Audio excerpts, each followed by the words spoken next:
So now we are on live. Okay.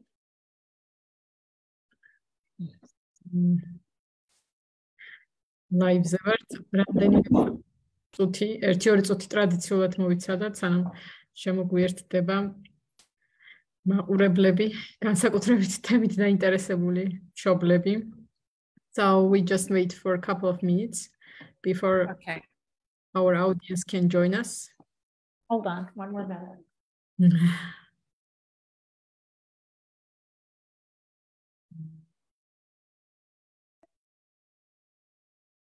Oh, I need some more books to hold up my computer. There we go. I think that's much better. Okay. Oops. ეს დღევანდელი თემა, პრინციპში ისეთი თემა, რაც ყველა მშობელს ეხება აბსოლუტურად. ეს არის ინტერნეტის გამოყენება და მისი გავლენა ბავშვის თავის ტვინზე. არა მარტო საქართველოში, მთელ მსოფლიოში უკვე ყველა ბავშვი, ლამის ყველა ასაკის აქტიურად იყენებს гаджетებს, ტელეფონებს, ტაბლეტებს, კომპიუტერს. Რა თქმა უნდა, ინტერნეტთან დაკავშირებული არის ეს ყველაფერი და ვნახოთ რამდენად ხდება ის ბავშვის თავის ტვინის ფუნქციონირებაზე გავლენას. დღევანდელი ჩვენი თემა, ლაივის თემა ეს არის. So I think we can start now. I just ნელ-ნელა შეგვიძლია დავიწყოთ. თემის სათაური ვიცით უკვე. ინტერნეტის გამოყენება და მისი გავლენა ბავშვის თავის ტვინზე. დღევანდელი ჩვენი მომხსენებელი არის ქეთი მაკლეინი, რომელიც თვითონ გაგეცნობათ უფრო დეტალურად და მე ნინო ლომიძე, რომელიც ქეთის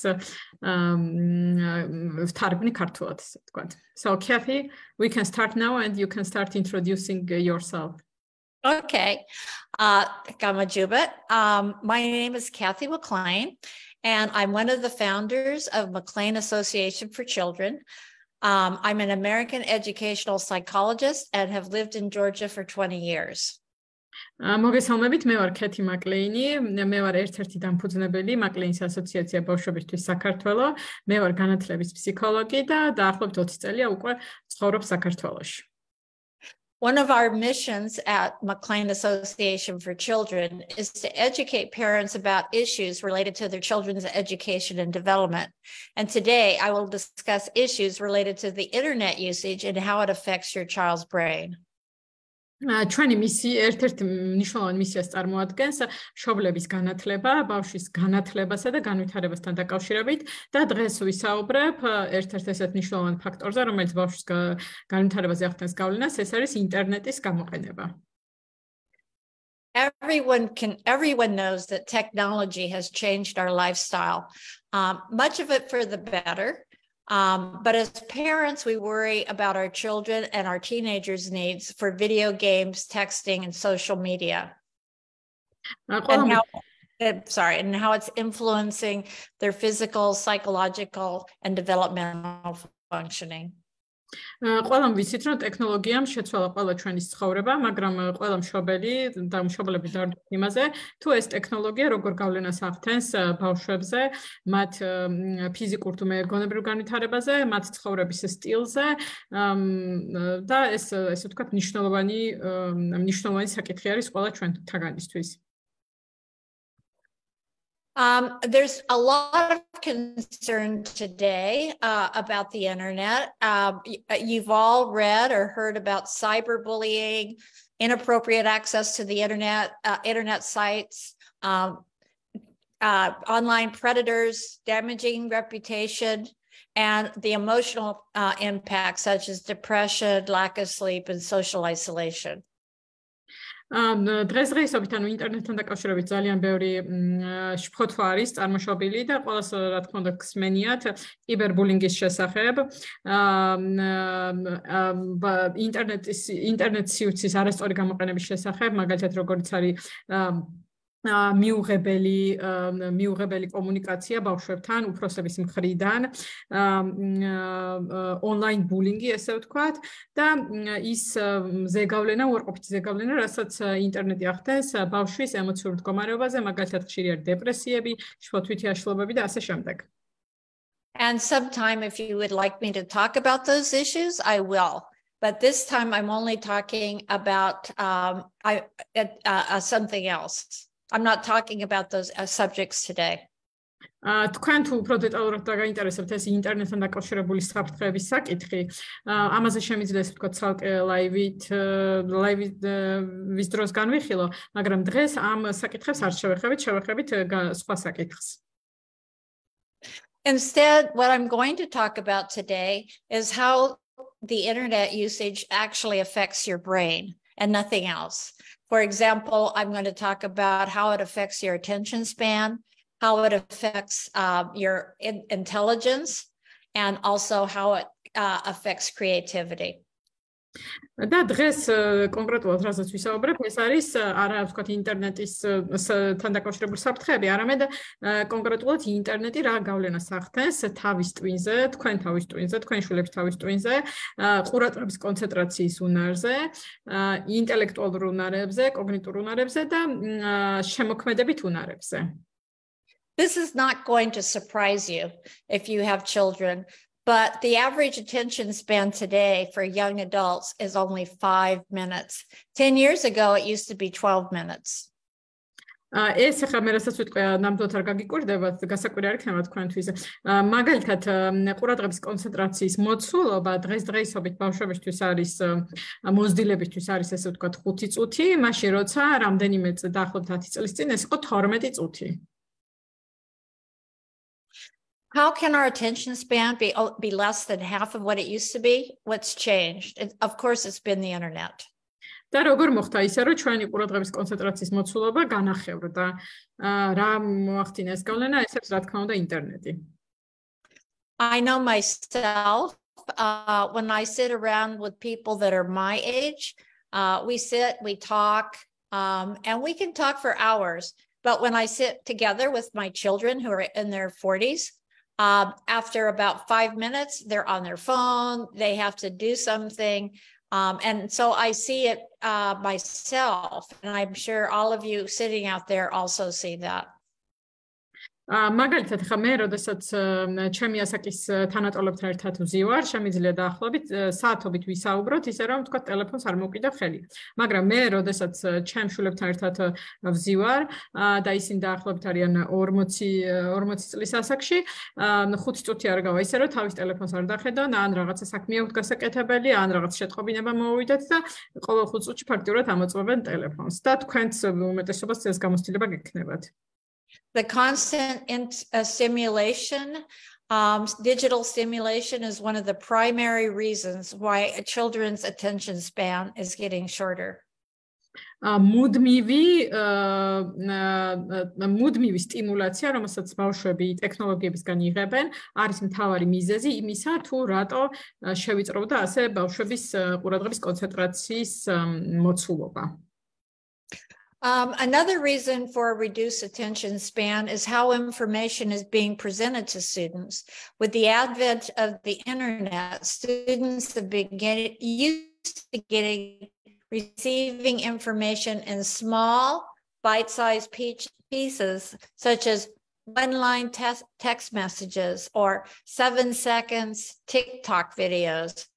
They are accustomed to skimming through texts rather than reading them in depth or into their schoolwork, and make it difficult for them to focus on longer tasks or lectures. და მეორე მნიშვნელოვანი ფაქტორი, რატომაც მოხდა ამ ყურადღების კონცენტრაციის შევიწროება, არის ის თუ როგორ ხდება ინფორმაციის მიწოდება ბავშვებისთვის. ბავშვებს ძირითადად ინფორმაცია მიეწოდებათ, ანუ ონლაინ მარკეტინგული გათვლების საფუძველზე, მიეწოდებათ ძალიან მოკლე ნაწილებად, რაც ნიშნავს, რომ მოკლე ტექსტები არის ძირითადად, რომ იყრონ ესე ვთქვათ ყურადღება აუდიენციის, ან მაგალითად, რასაც დღესდღეობით ხშირად უყურებენ, ეს არის TikTok-ის მაგალითად 7-წამიანი ვიდეოები. ანუ თვითონ ინფორმაცია მიეწოდება ძალიან მოკლე მოცულობით. და შესაბამისად გათვლილია იმაზე, რომ არა ვთქვათ დაждენ და რაღაცა დიდი ხანი დრო დაუთმონ კითხვას, ან ღრმად გაეცნონ, ესე ვთქვათ დეტალურად გაეცნონ ინფორმაციას, არამედ უბრალოდ თვალი გადაავლონ და მთავარი მესიჯი მათთვის ესე ვთქვათ აღქმადი იყოს. You will notice that this will also influence or impact their ability to read. For example, reading long books, like maybe if you're my age, you used to read as a young adult, is now a problem for some of today's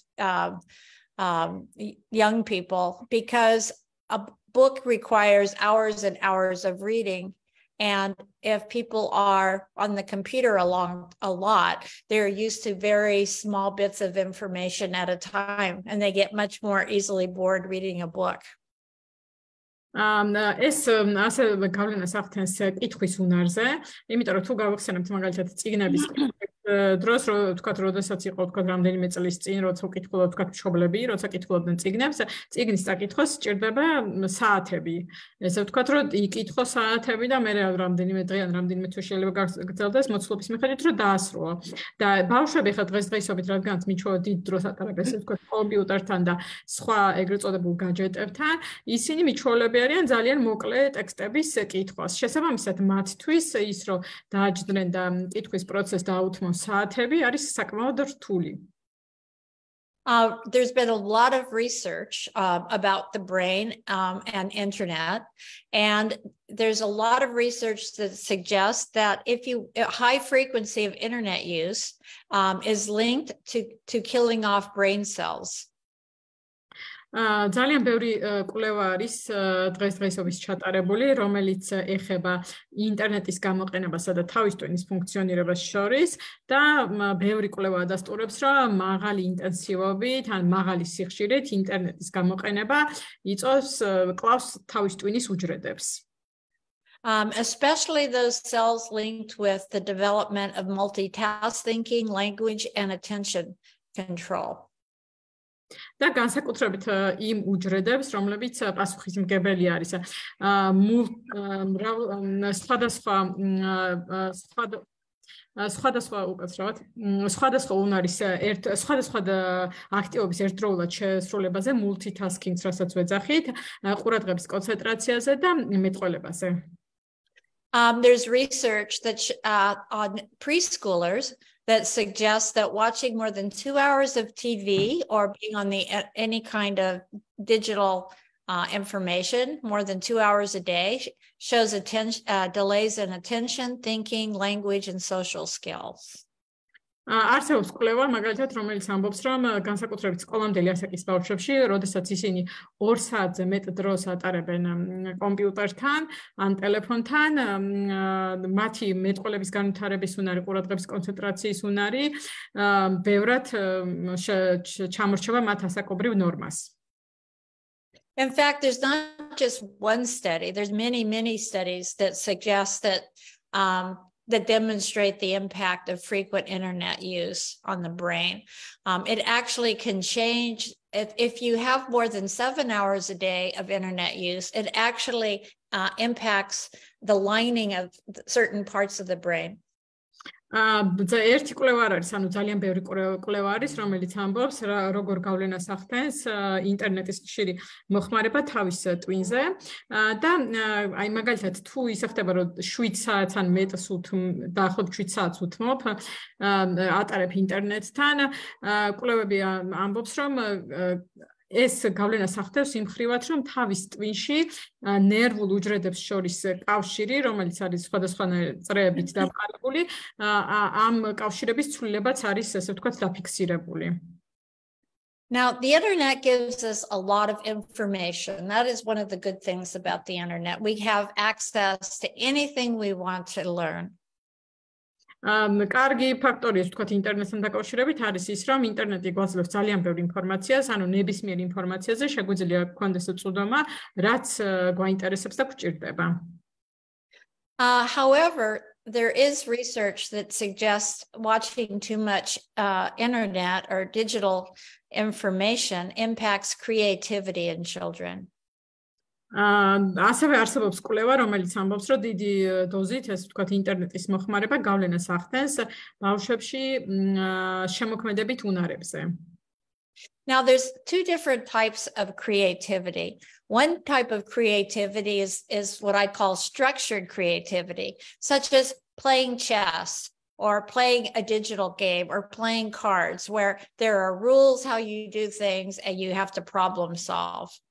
Არსებობს ასე ვთქვათ ორი ტიპის შემოქმედებითი უნარები. პირველი ეს არის უფრო სტრუქტურირებული შემოქმედებითი უნარები, როგორიც შეიძლება იყოს მაგალითად ჭადრაკის თამაში, ბანკოს თამაში, ვიდეო თამაშები, რომელსაც აქვს გარკვეული ასე ვთქვათ წესები, თავისი წესები თამაშის და აქ ჭირდება ნამდვილად შემოქმედებითი მიდგომა იმისთვის, რომ სხვადასხვა პრობლემები გადაჭრა ამ თამაშების დროს.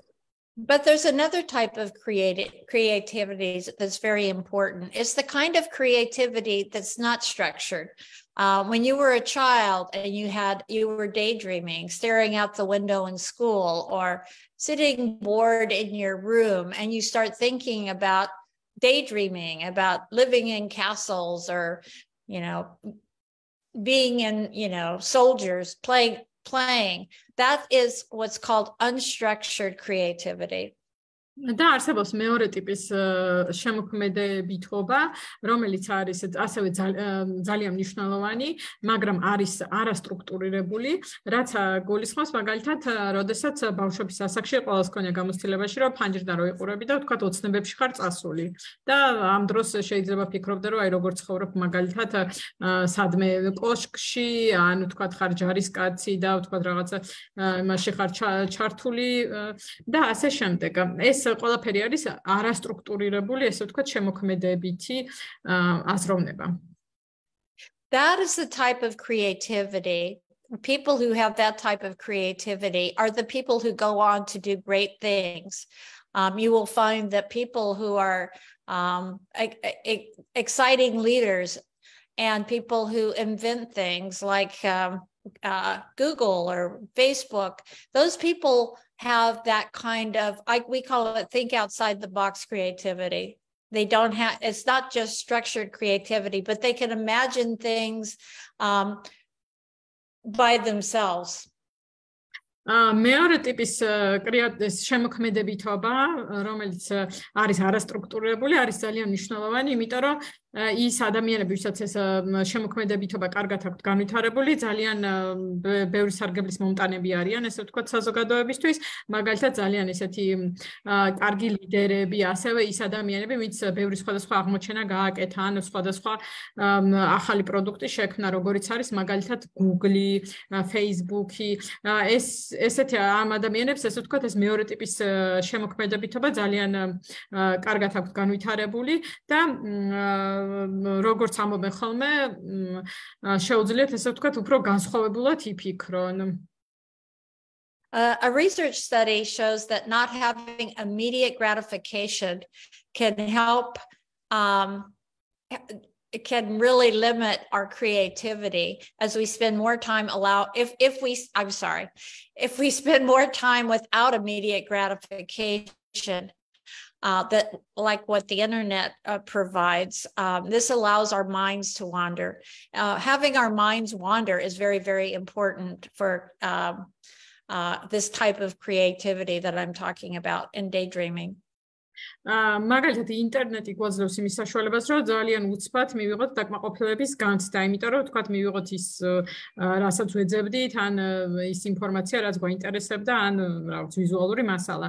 და როდესაც ადამიანის ტვინი გარკვეულ პერიოდს ატარებს იმის გარეშე, რომ ამ ძალიან სწრაფად დაკმაყოფილების განცდას არიღებს, ასეთ დროს ადამიანი მიდის, რაც ვეძახით ხოლმე ოცნებებში და ეს აძლევს მას საშუალებას, რომ თავისი შემოქმედებითი იდეები გაუჩნდეს, ესე ვთქვათ. Okay, now I'm going to give you some recommendations. I've told you a little bit about what the problems are, but now I'm going to give you some recommendations as parents and teachers, especially parents, on how to guide your children's internet use or digital use. ვისაუბრეთ ესე ვთქვათ იმ პრობლემებზე, რასაც ინტერნეტი უქმნის ბავშვის თავის ტვინის ფუნქციონირებას. ეხლა ვისაუბრებთ რეკომენდაციებზე მშობლებისთვის და მასწავლებლებისთვის, განსაკუთრებით მშობლებისთვის, თუ როგორ შეიძლება რომ ინტერნეტის გამოყენება იყოს ესე ვთქვათ უფრო მეტად ნაკლები ზეგავლენის მქონე. The very first thing that parents need to do is change their own internet habits. და პირველი და ყველაზე მნიშვნელოვანი რაც მშობლებმა უნდა გააკეთონ არის ის რომ შეცვალონ თავისი ინტერნეტთან ქცევის ჩვევები ესე ვთქვათ ინტერნეტთან დამოკიდებულების ქცევები შეცვალონ Practice being a good role model as a parent. Children imitate their parents and will take on bad habits if they are not presented with a strong example to follow. შეეცადოთ რომ იყოთ თქვენი შვილისთვის როლ მოდელი, ესე ვთქვათ, ბავშვები აკოპირებენ, იმეორებენ იგივე ქცევებს, რასაც მშობლები. ამიტომ ძალიან მნიშვნელოვანია რომ მშობლებმა მიცან, ესე ვთქვათ, სწორი მაგალითი. Pediatricians generally recommend the following guidelines. Pediatrები რეკომენდაციას უწევენ შემდეგი გაიდლაინები აქვს შემუშავებული, ესე ვთქვათ. Under 2 years old should have 0 screen time except for video chatting with family or friends. 2 წლამდე ბავშვს არ უნდა ქონდეს, არც ერთ წუთს არ უნდა ატარებდეს ინტერნეტთან, გარდა იმ შემთხვევაში, როდესაც ვიდეოთი ესაუბრება თავისი ოჯახის წევრებს, ვიდეოთი უკავშირდება თავის ოჯახის წევრებს. From ages 2 to 5 years old, no more than 1 hour a day, and they should not watch it without a parent or a sibling with them. Not watch it by themselves. 2-დან 5 წლამდე 1 საათზე მეტი დრო არ უნდა გაატაროს ბავშვმა ინტერნეტთან და აუცილებელია რომ არ იყოს ამ პერიოდში მარტო, უნდა უყურებდეს, მოიხმარდეს მშობლების ან თავის და-ძმების და ოჯახის წევრებთან ერთად. 5 to 17 years old, generally no more than 2 hours per day except for homework. 5-დან 17 წლამდე უკვე დღეში 2 საათზე მეც არ უნდა ატარებდნენ, ოღონდ ამ 2 საათში არ შედის ის დრო, რასაც ბავშვს სჭირდება საშინაო დავალებების შესასრულებლად ინტერნეტის და კომპიუტერის გამოყენებით. For children who insist they need the computer for homework, they should do their homework in an open space where it can be monitored by an adult. ბავშვები, რომლებიც ამბობენ, რომ მათ სჭირდებათ ინტერნეტის გამოყენება საშინაო დავალების შესრულებისთვის, ამ საშინაო დავალებებს უნდა აკეთებდნენ ინტერნეტის გამოყენებით ღია, ყველასთვის, ესე ვთქვათ, თვალში საცემ სივრცეში, ერთობლივ სივრცეში, სადაც მშობელს შეუძლია რომ აკონტროლოს რა არის, ესე ვთქვათ, ბავშვის ეკრანზე. Now the next one is a very big one. Do not use screen time as a babysitter. შემდეგი არის ძალიან მნიშვნელოვანი. ეს არის რომ მობილურები და ინტერნეტი, ეკრანი, ესე ვთქვათ, არ უნდა გამოვიყენოთ, როგორც არ უნდა იყოს ძიძის ფუნქციით, არ უნდა ემსახურებოდეს ბავშვს როგორც ძიძა. So set limits on as we said, set limits on your children's use of digital media. This is very important. ძალიან მნიშვნელოვანი არის რომ დავუწესოთ დრო, შეზღუდული დრო ბავშვს რომლის დროსაც გამოიყენებს მხოლოდ ინტერნეტს. Delay giving children their own smartphones or tablet devices so that they don't become so attached to them. So until an older age.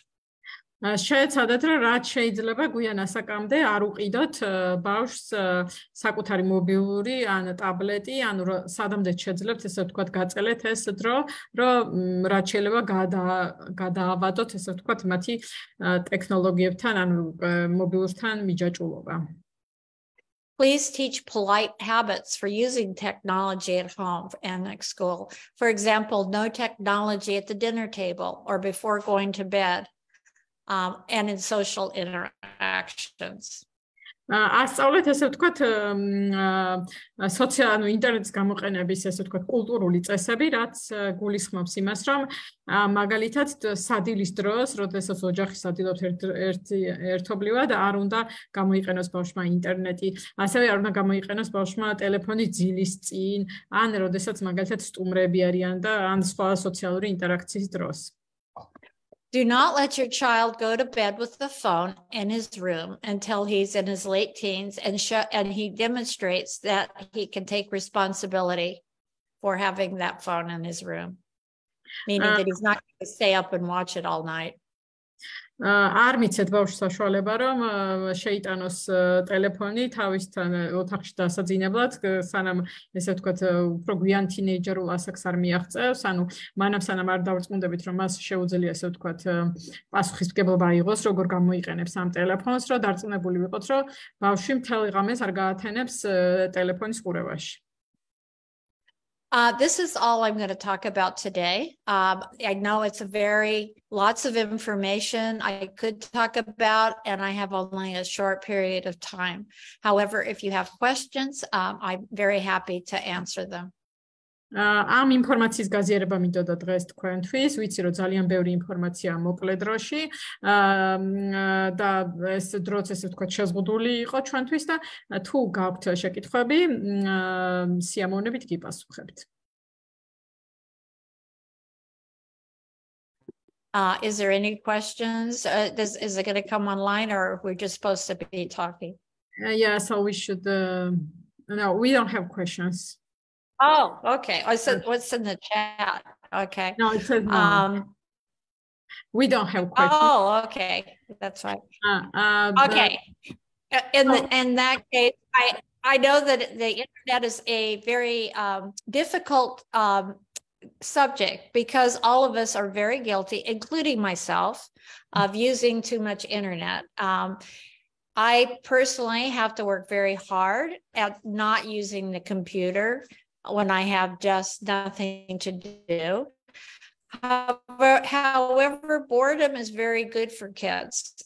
And the problem is when they're on the internet, they often say, however, research shows that a child actually gets more bored if they're on the internet a lot rather than, say, taking an hour walk versus an hour on the internet. Research shows that a child is actually more energized after an hour walk than an hour on the internet. და შეჯამებისთვის ესე ვთქვათ რომ განვიხილოთ ყველა ჩვენ ესე ვთქვათ დამნაშავეები ვართ ინტერნეტის და მობილურების და ტექნოლოგიის ესე ვთქვათ უფრო მეტი დროით გამოყენებაში ვიდრე გვჭირდება და საკმაოდ რთულია ყველასთვის ამის კონტროლი. ქეთი ამბობს რომ მეც ახლა ჩემ შემთხვევაში უნდა ვიყო მობილიზებული რომ მაგალითად კომპიუტერთან არ დავждე იმ დროს, როდესაც რაიმე გასაკეთებელი არ მაქვს და ტყუილ არ გავატარო დრო. ხშირად ბავშვები ანუ დროის ესე ვთქვათ გაყვანის მიზნით ხედან ინტერნეტთან, მობილურებთან, იმიტომ რომ ამბობენ რომ თუ ვთქვათ მოწყენილები არიან, ეს კარგი საშუალება არის ესე ვთქვათ დროის გაყვანის. თუმცა კვლევების მიხედვით მტკიცდება რომ ინტერნეტ რაც უფრო მეტ დროს ვატარებთ, ასე ვთქვათ, უფრო მეტად მომაბეზრებელი ხდება და აი მაგალითად რო შეადარო კვლევები როდესაც ადარებს ერთმანეთს, რომ მაგალითად თუ 1 საათი მობილურს სკროლავ და ან 1 საათი მაგალითად დასეირნობ, სეირნობის დროს უფრო მეტად ენერგიული ხარ და უფრო მეტი კმაყოფილების განცდა გაქვს, ვიდრე როდესაც 1 საათი ასე ვთქვათ, მარტივად რო თქვა მობილურს სკროლავ. ამიტომ ძალიან მნიშვნელოვანი არის ამ ტელეფონებთან და ინტერნეტთან გატარებული დროის ესე ვთქვათ შეზღუდვა და კონტროლი. Thank you very much. If you would like me to talk at a future time about cyberbullying or stalking online, please let me know. There's a lot of research on all of those issues related to the internet. I am not suggesting that the internet is bad. I'm only suggesting that there are ways to control the internet and only using it for good and trying to limit the bad aspects of it. ძალიან დიდი მადლობა, ვინც გვისმენდი, თუ მომავალში იქნება ინტერესი რომ ვისაუბრო კიბერბულინგზე და ასევე ანუ უსაფრთხოების საკითხებზე, მაგალითად როგორიც არის რომ მარტივად რო აღწერო, როდესაც ვთქვათ უცხო, ესა უფროსი ადამიანები უკავშირდებიან ბავშვებს რაღაც სექსუალური ინტერესით ან სხვა ძალადობრივი ინტერესი აქვთ მათ მიმართ, ინტერნეტის საშუალებით ესეთ საკითხებზე თუ დაგაინტერესებთ, ანუ შემიძლია კიდევ ერთი ლაივი მოვაწყო და მინდა ყურადღება გავამახვილო იმაზე, რომ ინტერნეტი არ არის ცუდი, უბრალოდ ძალიან მნიშვნელოვანია, რომ მისი ესე ვთქვათ დადებითი მხარეები გამოვიყენოთ უფრო მეტად და უფრო სწორად გამოვიყენოთ და მოვახდინოთ ესე ვთქვათ კონტროლი იმისა, თუ რა დროს ვატარებთ ინტერნეტთან. რომ მაქსიმალურად სარგებლის მომტანი იყოს ჩვენთვის, ყველასთვის. And I thank my audience for being here today and from all of us at MAC. I hope you enjoyed this presentation. დიდი მადლობა, ვინც დღეს მისმენდით და ჩემ თანამშრომლებს ასევე დიდი მადლობა. იმედი მაქვს თქვენთვის საინტერესო იყო. მე დავამატებდი, რომ ხშირად არის რომ ლაივ რო გაიშვა, მე მოგდის ხოლმე შეკითხვები, თუ გაგიჩნდებათ შეკითხვები, მოიწერეთ აუცილებლად და ჩვენ გიპასუხებთ. So just I added that sometimes we receive questions later, so if they have questions after watching this live, they can write us and we will reply. Okay. Well, it looks like we're finished, so that's why it's 7:30. So. დიდი მადლობა. კარგად ბრძანდებოდეთ.